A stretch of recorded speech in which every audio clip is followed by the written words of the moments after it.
So my name is Christian Williams. I'm the General Manager of Wagamama in Mermaid Key. I was born and brought up in Wales in the 70s and went to Welsh school.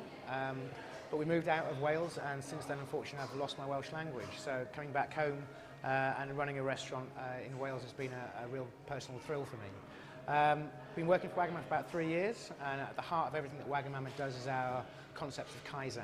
It's Japanese for good change and trying to make improvements every day. An opportunity came along to marry my love of the Welsh language with Kaizen last year when the isdeitlo landed with us. And with some incredible support from the Welsh Commissioner's Office, Welsh in Business and Wagamama in the marketing department, we were able to produce some incredible Welsh kids drawing in sheets, which landed brilliantly with both parents and kids.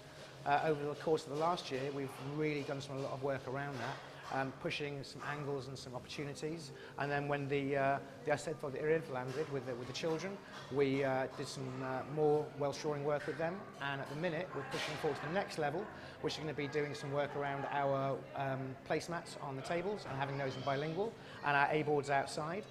We do regular school visits, which is where schools come down for half a day and we teach them about food, about cooking. I'm going to have that available in English and in Welsh, and hopefully going to see where it takes us next. The core theme for me being is how Wagamama is investing in Welsh and the future of the Welsh language and how we can assist with that.